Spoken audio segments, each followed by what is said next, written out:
할렐루야. 오늘은 우리 리브가에 대해서 말씀을 묵상해 보도록 하겠습니다. 관련해서 로마서 9장 10절에서 13절의 말씀을 한번 선택해 보았습니다.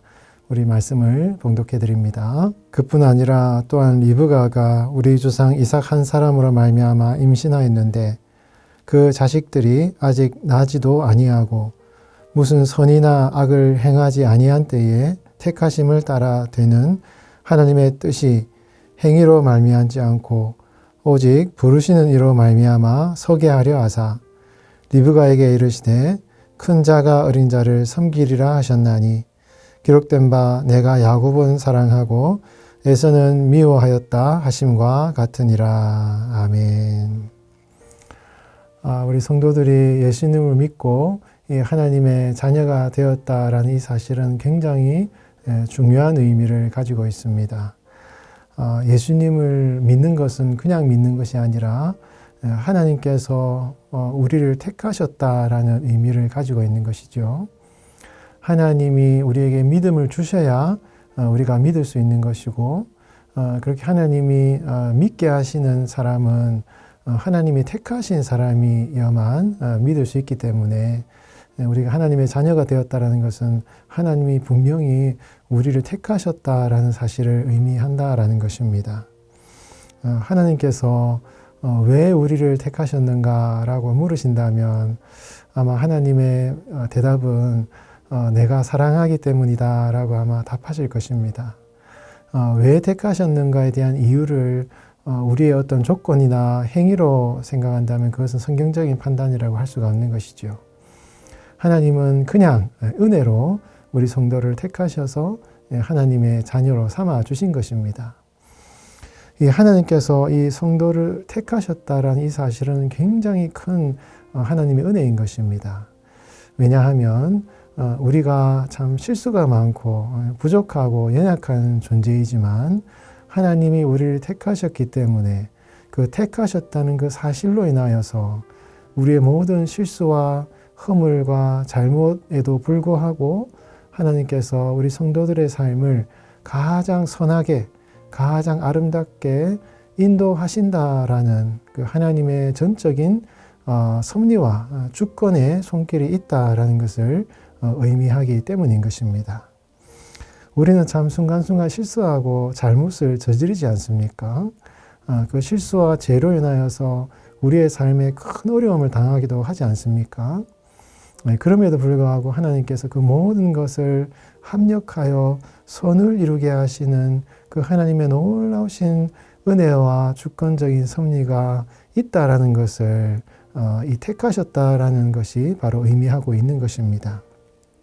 그렇기 때문에 우리 성도들은 참 하나님의 자녀가 되었다는 이 사실이 얼마나 큰 은혜인가, 얼마나 감사한 일인가, 얼마나 이 성도의 삶에 큰 평안이요, 감사요, 기쁨이 되는가 하는 것을 우리가 꼭 기억하고 여러분들은 하나님의 자녀로서 우리의 실수와 연약함에도 불구하고 하나님께서 여러분들의 삶을 신실하게 인도하고 계신다는 그 사실을 마음에 꼭 확신하시고 오늘도 믿음으로 여러분 평안 가운데 주님을 신뢰하며 살아가시는 우리 성도님들 되시기를 바랍니다.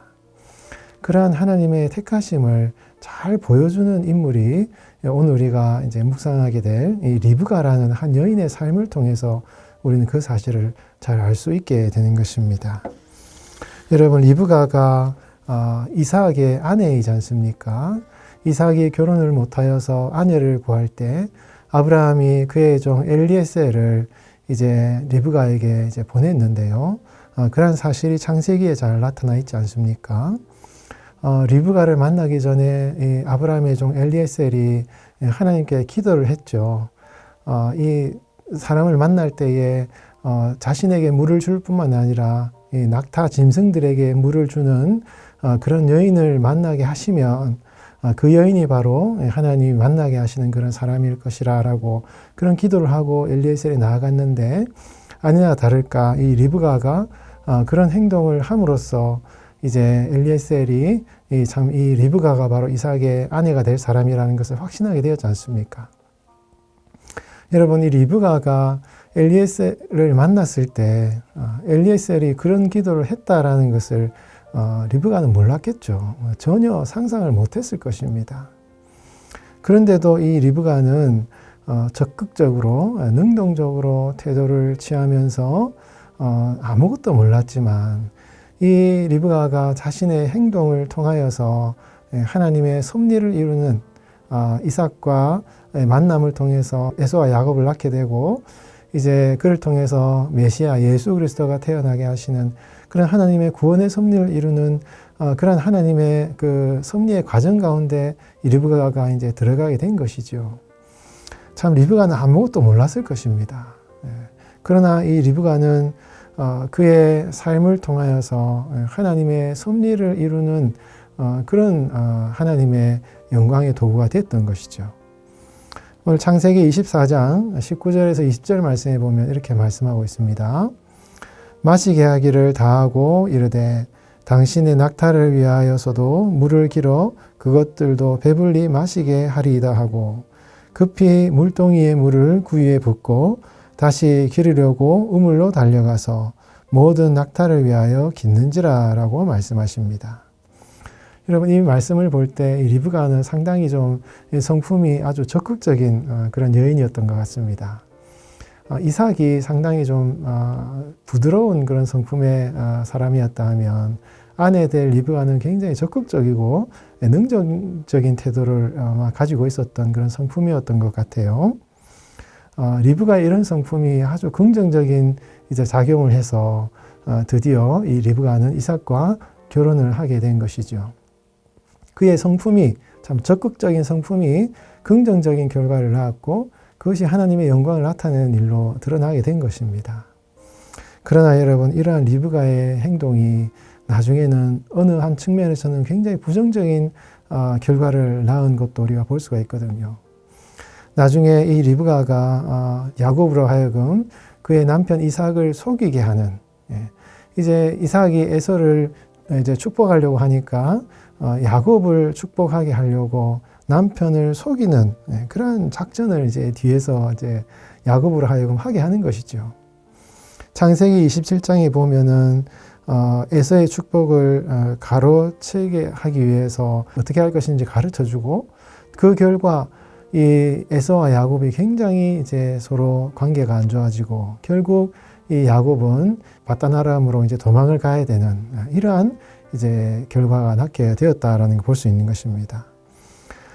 리브가의 이러한 어떤 참 적극적이고 능동적인 행동과 성품이 처음에는 굉장히 긍정적인 결과를 낳았지만 나중에 이 이삭을 속이고 또 야곱을 편애하는 이런 결과로 이제 드러나게 됨으로써 부정적인 결과를 낳았다라는 것을 우리가 볼 수 있는 것이죠.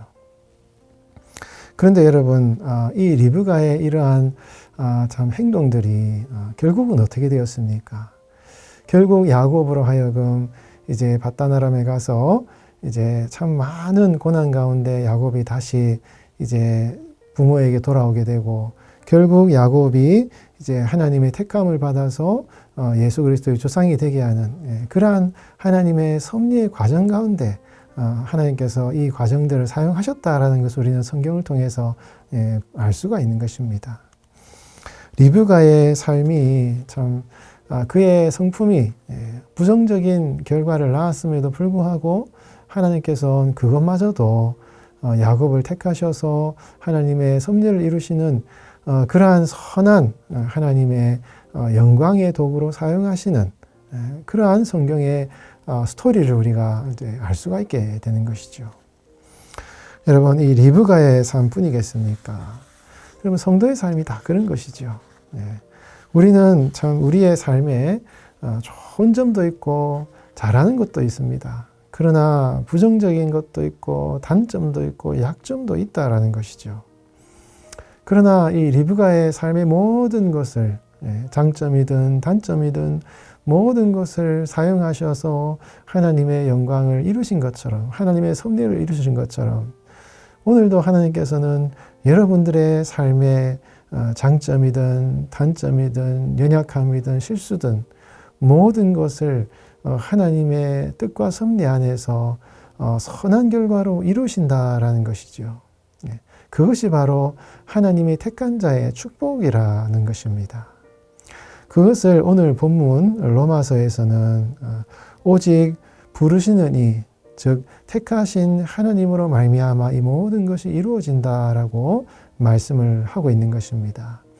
오늘 본문 11절 말씀에 그 자식들이 아직 나지도 아니하고 무슨 선이나 악을 행하지도 아니한 때에 택하심을 따라 되는 하나님의 뜻이 행위로 말미암지 않고 오직 부르시는 이로 말미암아 서게 하려 하셨다라고 말씀하십니다. 에서가 잘하는지 야곱이 좋은 사람인지 그것이 알 수 없는 그런 상황 가운데서도 하나님이 절대적인 주권으로 야곱을 택하셔서 하나님의 일을 이루신 것처럼 우리 성도들의 삶의 택하심의 모든 근거는 오직 하나님께 있기 때문에 오직 부르시는 하나님으로 말미암아 모든 것이 이루어진다라는 것을 말씀하고 있는 것입니다. 여러분, 성도의 믿음이라는 것이 무엇입니까? 우리의 약함에 낙심하는 것이 아니라 또한 우리의 장점에 교만해야 하는 것이 아니라 우리의 장점이나 약점이나 연약함이나 우리의 모든 것을 넘어서서 택하신 우리 성도의 삶을 선하게 인도하시는 그 부르신 하나님의 그 섭리와 뜻이 우리 성도들의 삶에 이루어진다라는 이 사실을 믿고 나아가는 것이 바로 성도의 믿음이라 하는 것입니다. 우리 사랑하는 우리 성도 여러분, 리브가의 그 삶의 그 성품의 모습을 보면서 그 리브가의 삶을 참 좋은 것이든 약한 것이든 그의 삶을 통해서 하나님이 영광 받으셨듯이 오늘도 우리 여러분들의 삶 가운데서도 택하신 여러분들의 택하신 하나님의 절대적인 그 섭리와 뜻이 여러분들의 삶에 이루어진다라는 것을 여러분 꼭 마음에 믿으시고 하나님의 선하심을 바라보시면서 여러분 자신의 삶에 어떤 상황 가운데 낙심하는 것이 아니라 오늘도 여러분들을 통하여 일하시는 그 하나님께 여러분들의 시선을 고정하고 나아가시는 여러분들의 삶이 되시길 바랍니다. 여러분들을 택하신 하나님께서 오늘도 여러분들의 삶에 선한 열매를 맺게 하실 것입니다. 그 하나님을 믿으시고 오늘도 감사하며 평안함으로 살아가시는 우리 성도님들 되시기를 예수님의 이름으로 축원드리겠습니다. 기도하겠습니다. 하나님 아버지, 장점도 있었지만 단점도 많았던 그 한 여인 리브가를 통해서 온 인류를 구원하시는 그 섭리를 이루셨던 주님의 인도하심을 바라봅니다. 우리의 부족한 모습을 보신 것이 아니라 전적인 하나님의 은혜로 우리를 택하셔서 하나님의 자녀 삼아 주셔서 감사를 드립니다. 하나님의 택하심 안에 있을 때에는 우리의 모든 실수와 잘못, 연약함마저도 주님의 은혜 안에서 아름답고 선한 결과로 이끄신다는 주님의 약속의 말씀 앞에서 다시 한번 힘을 얻게 하시고 항상 소망과 감사함으로 살아가게 하여 주시옵소서. 오늘을 살아가는 우리 성도의 삶에 주님이 주시는 힘과 능력으로 붙들어 주시고 우리를 낙심케 하는 현실에 빠져서 힘들어하는 것이 아니라 날마다 새롭게 변화시키시는 하나님의 능력과 권능을 의지하며 나아가는 오늘 하루가 되게 하여 주시옵소서. 지금도 살아계신 예수 그리스도의 이름으로 간절히 기도하옵나이다. 아멘.